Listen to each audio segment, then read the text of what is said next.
It's funny because all day long I said, I don't really have the hype right now. There's no hype for me in the NFL draft. I don't know why I'm so out of it.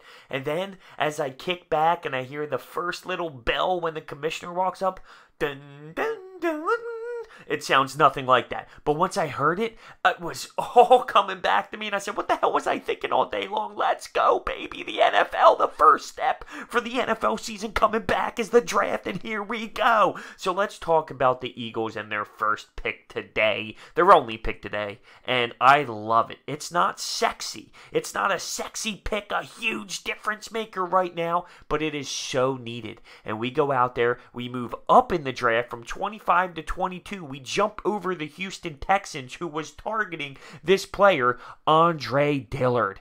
He's from Washington State, 6'5", 315, offensive tackle, and I just love it. We know Jason Peters is on his way out. We know he's up there in age, and he is going to have the potential to sweep into that spot and take the job when Jason Peters is either injured, because I don't know if he's going to stay healthy for 16 games, or if he does somehow stay healthy for a long period of time, he is the left tackle of the future. I love the fact that he gets to work with guys like Lane Johnson and Jason Peters and this coaching staff, because let's be real, the Eagles have a really strong offensive line, and he gets to work with these players every single day. Now, there's one knock on him, and it's his run blocking. His pass blocking is tremendous, and we will go over some stats. But the big knock on him is the run blocking. You take a look at the way Washington State forms their offense. It's an obnoxiously pass-happy offense, so he doesn't do a tremendous job, but a lot of the scouts are saying that will not be a problem in the NFL because his athleticism will be able to do a good job, a decent job. Let's talk about Howie Roseman's quotes and why he decided to take the step and move from 25 to 22, where they give up a 4th and a 6th round pick. Here's a quote. "This wasn't what we anticipated to do. Our evaluation was this was the best offensive tackle in the draft. Usually these guys go top 10. When we started to see him fall, we saw an opportunity to go out and grab a top 10 player." That's why I sat there all week long and people were asking, "Broge, what do you think we're going to do in the draft? How do you think we're going to attack this?" You don't know what Howie Roseman's going to do. He has so many different options. He keeps everything open. There's so many different looks you can go with, and you don't know what other people are going to pick, and that can change everything, and that's what we just witnessed. He didn't expect his top tackle to fall all the way down to close to 25 to make a jump. He didn't expect that, but when he saw it, we went out and we changed our direction and we went out and got him. I really love the move. It just tells me we have our prized possession in Carson Wentz, and we are investing in Carson. We know the injuries. We know he's had some problems staying healthy, and we don't trust Vitae, and we don't trust Jordan Mailata, the 7th round pick everyone fell in love with, right? Clearly, we don't trust those guys, and we invest a round 1 pick on protection for Carson Wentz. But a lot of scouts, they are praising this kid. So let's go into some stats, right? 1 sack in 677 pass blocks. Oh, okay. Only gave up 3 sacks in the last 2 years, which was over 1,500 pass block snaps. And how about this one? Gave up a total of 49 pressures in 2,391 pass block attempts. It's crazy. This kid seems to be the real deal, seems to be really, really special. I'm going to be honest with you. How many games did I dissect Washington State's tackles? Not many, but you do your research after you pick up on this guy, and the noise around his athleticism and what he can do is truly, truly tremendous, and I love it. I mean, we are going to have a hole in that position after Jason Peters is gone. The Hall of Famer Jason Peters is gone, and we need someone to pretty much step in there and do his job. Now, I'm curious, is he going to get some time? There has been no reports at this moment, and I tried to research it.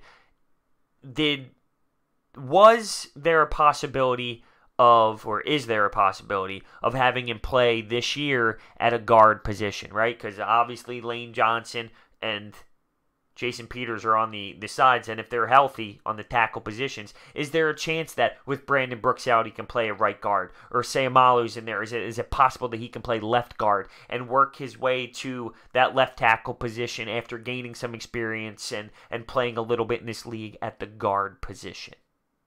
Something I'm curious to see. I would love to see it. I would love to see him make an impact right away. Here's some combine stuff that I figured out. 4.96 is what he ran. Second fastest cone drill and the fastest short shuttle drill. And these are obviously among linemen, of course.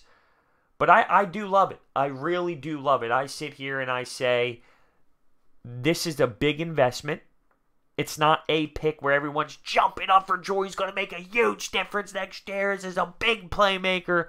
But it's something you need.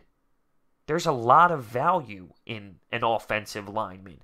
You win football games in the trenches. Right?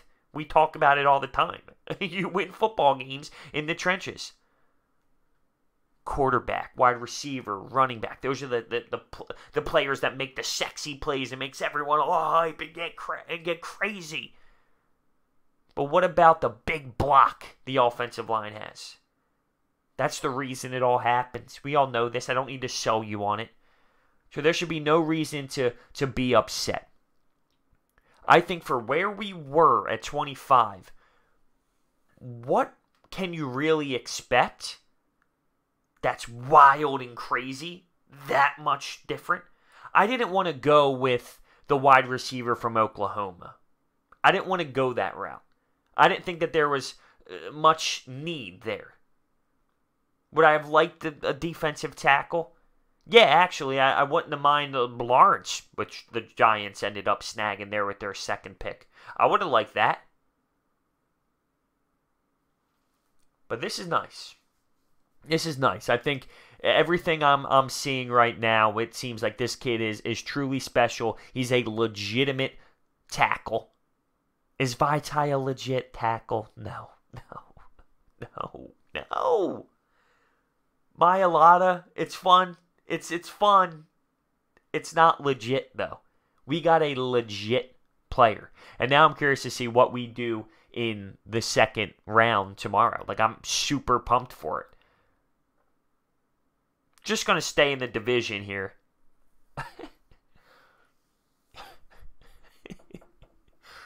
Everyone's laughing about the Giants going out and getting the Duke quarterback with the 6th overall pick. Oh, the reactions are hilarious. They're so hilarious. I would have went Haskins in that position. And speaking of the division, I got to give credit to the Washington Redskins because I thought they did a good job. They went out and got Dwayne Haskins. They let him fall right to him, right into their hands. And then they go out and get Sweat with their second pick in the first round. The Redskins did a good job in the first round. There is no denying that. The Giants, it's a little underwhelming. Let's be real. It's a little underwhelming. So at the end of the day, though, I take a look at round one, and I know we gave up a 4th. I know we gave up a 6th. I know we jumped from 25 to 22, which you really didn't give up much with those later picks.